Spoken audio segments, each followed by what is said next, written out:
Je vais parler de one of those mainstream personal finance guys critiques on the FIRE movement. I mean, does this sethi guy have legitimate points? Or, as usual, mainstream money guys, like most mainstream people, simply are misunderstanding the essence of FIRE? I wonder.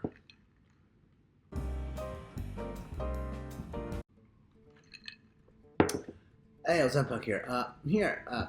This Rami Sethi guy, I mean, if you don't know who he is, well, he's okay? He's one of those personal finance gurus similar to, I would say, Dave Ramsey. He's got a book and a TV show on Netflix. I have at least watched the show for a little bit with my wifey, and we found his advice to be, I guess, middle of the road, should we say? Mostly obvious is another phrase we would use, but to be clear, I think his advice is, relevant for the intermediate level of financial education. So in my mind, Dave Ramsey is for people who are always in debt and have zero idea of what they're doing, and that's why they can't even be trusted to use credit cards, right? Whereas a typical Rami Sethi clientele might have bigger problems, let's say, with spending to their heart's desire. Okay, since Rami seems very concerned that in a consumerist world like ours, we're simply not treating ourselves often enough or whatever. But hey, Rami at least gives good reasons as to why we should splurge a bit, aka being intentional with our spending, right? So I don't hate on the dude. I just found his TV show to be a lot of the same old, and offers me, someone who's already early retired, just about nothing in terms of new ideas. And that brings me to today, okay? He actually made a critique video on the FIRE movement a while ago, and I just watched it. And of course, I have something to pick with his criticism. Now, you be the judge as to whether he's fair to FIRE or I'm being fair to his nitpicks. For context, though, he did have some nice things to say about FIRE as well. But I always kind of find it funny because people name their videos as if it's a put-down video entirely, right? Because that's what drives views. I guess, okay, I don't really care. I try not to play that game because I don't care about views. But alas, I do care about FIRE, and I will defend it reasonably if I'm able to. So if you are intrigued by what I might say, please subscribe, like, comment, share, and all that, and social media buzzwords, or whatever, okay? Because I'm rich enough for me, and I'll be great regardless. Now, Rami's first problem with FIRE, and I quote, he says, "FIRE movement is often obsessed with a number." What? That's not an issue with just FIRE, okay? That's actually a goal of, well, let's be clear, regular, boring retirement planning, okay? If you go to any CPA, or especially that does traditional retirement planning, how do you think they're going to frame what retirement is like with a plan to reach, well, a certain number, isn't it? The only difference with FIRE is that we FIRE adherents are aiming to get to that number earlier. And so is having a numerical goal really obsession? I mean, I can even explain this one. Gee, I wonder, why do future planning as a concept focus on a number rather than, say, a particular combination of experiences or milestones that are not financially related?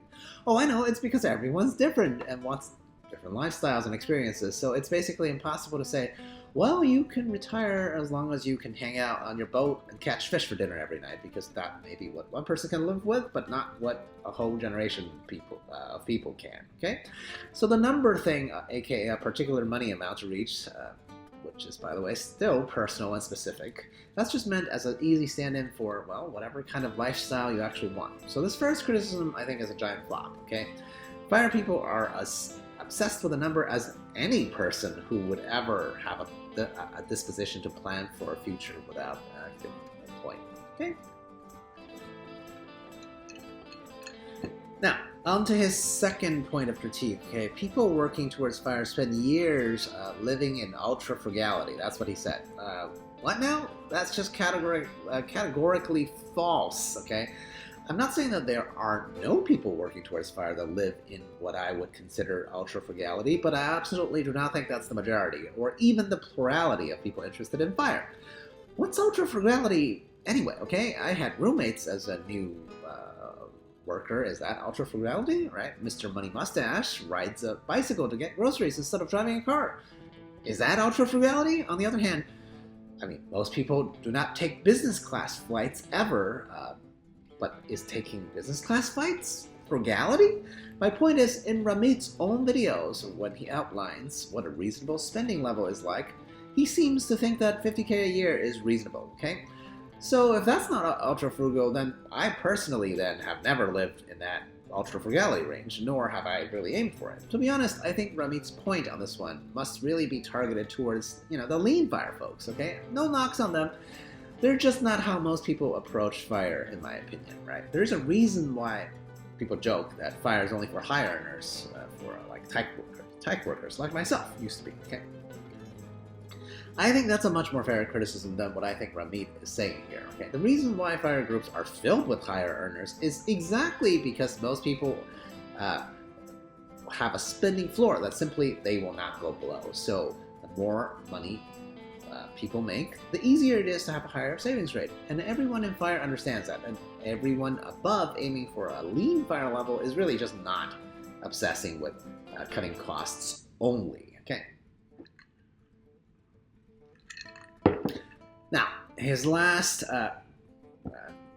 quote-unquote contentious point about fire, which is when he says, a movement valorizes how little you can spend can become quite toxic, okay?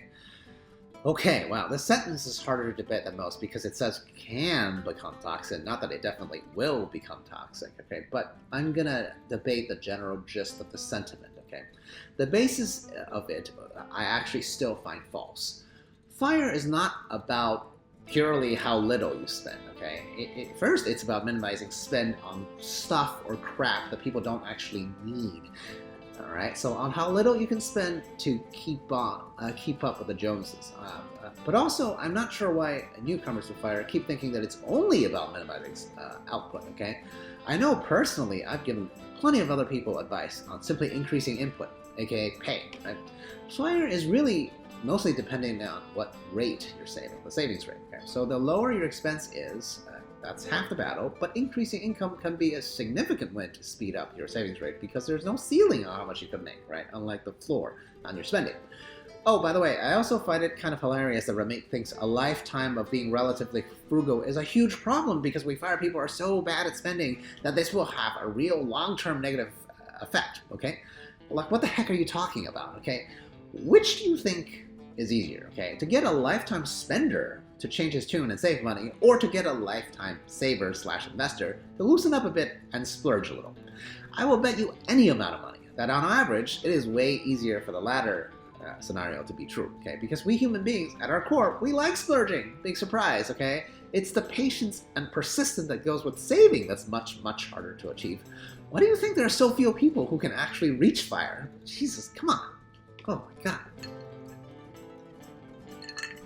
So, in conclusion, honestly, Ramit's take on fire is as superficial as I think he generally is on his TV show. Okay, now, let me be completely transparent. I think Ramit's a smart enough guy to know that fire is actually awesome, but he can't say that because if fire became really, really popular and mainstream, well, he wouldn't have any customers left. So I will give him the benefit of the doubt, okay? So I will leave you with this final thought. I always find it funny when people think fire folks just hoard their money like Scrooge McDuck to swim in a pool of gold coins or something, okay? Which is ridiculously reductive and childish, right? My best counterpoint is simple. I actually love luxuries, okay? I love spending money, and I pay, aka spend, for it, for luxuries, okay? A lot. All my hard work in my 16 years of corporate life was to buy. But not the junk that most people buy. I buy the luxury of time itself. That's better than any supercar, mansion, or attaboys from a boss, or really any other objects worth, to me at least, that I can think of. How about you guys? Cheers. A la prochaine.